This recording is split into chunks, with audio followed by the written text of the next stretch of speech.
BJP നേതൃത്വത്തെ വിമർശിച്ചും അനുകൂലിച്ചും ഒക്കെ തന്നെ പഠനപിണക്കത്തിൻ്റെ ഭാഗമായിട്ട് ചില തെരഞ്ഞെടുപ്പ് ഫലത്തിന് ശേഷം ചില അഭിപ്രായങ്ങൾ പുറത്തു വരുന്നു.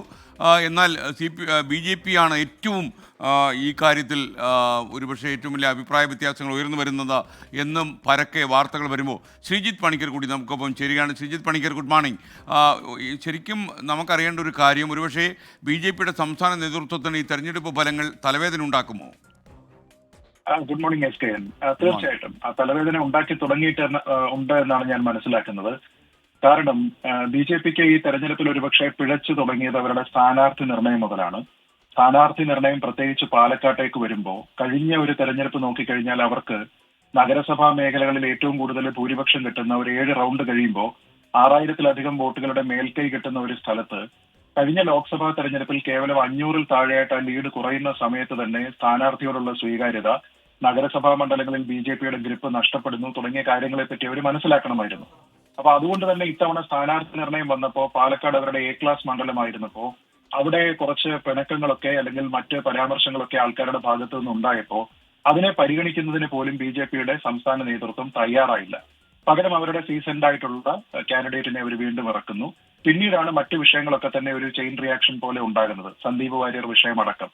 അവസാനം ആ സമയത്തെല്ലാം വലിയ കോൺഫിഡൻസ് പ്രകടിപ്പിച്ചിട്ട് ഏറ്റവും അവസാനം തെരഞ്ഞെടുപ്പിൽ വലിയൊരു പരാജയം ഉണ്ടാക്കിയപ്പോ ആ സ്ഥാനാർത്ഥി തന്നെ പറഞ്ഞു, ഒന്ന് ആലോചിച്ച് നോക്കൂ. 2016 മുതലുള്ള പല തെരഞ്ഞെടുപ്പുകളിലും 2021 നിയമസഭാ തെരഞ്ഞെടുപ്പിന്റെ ഒരൊറ്റ എക്സെപ്ഷനിൽ ഞങ്ങൾക്ക് ഇവിടെ ഏതാണ്ട് 40,000 വോട്ട് മാത്രമേ ഉള്ളൂ. പിന്നെ ഇവിടെ കൂടുതൽ കിട്ടിയിരിക്കുന്നത് ശ്രീ ഇ ശ്രീധരന്റെ വ്യക്തിപ്രഭാവമാണെന്ന്.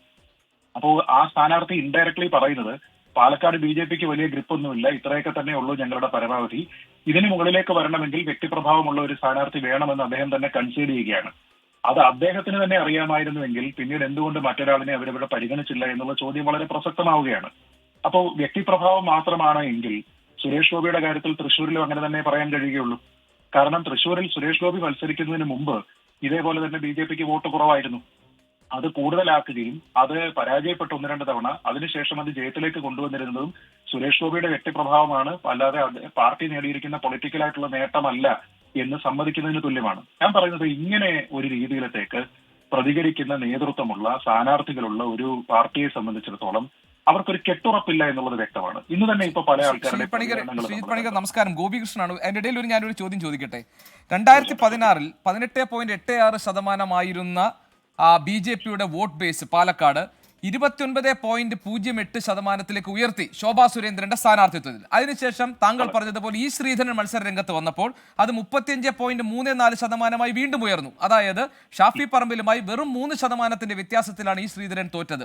അപ്പോൾ ഇതൊക്കെ സ്ഥാനാർത്ഥി മഹാത്മ്യമായിരുന്നു. ഇവിടെ സി കൃഷ്ണകുമാർ വന്നപ്പോൾ ആ മഹനീയത നഷ്ടപ്പെട്ടു എന്നാണെങ്കിൽ ഈ തോൽവിയുടെ സമ്പൂർണ്ണമായ ഉത്തരവാദിത്വം കെ സുരേന്ദ്രനാണോ? നിശ്ചയമായും. കാരണം കെ സുരേന്ദ്രനാണ് എന്ന് പറയുന്നതിന് കാരണം അദ്ദേഹം അവിടെ ക്യാമ്പ് ചെയ്ത് അദ്ദേഹം നയിച്ച തെരഞ്ഞെടുപ്പാണിത്. മറ്റേ ഒരു ജനറലായിട്ട് വരുന്ന ഒരു ഇലക്ഷൻ പോലെയല്ല.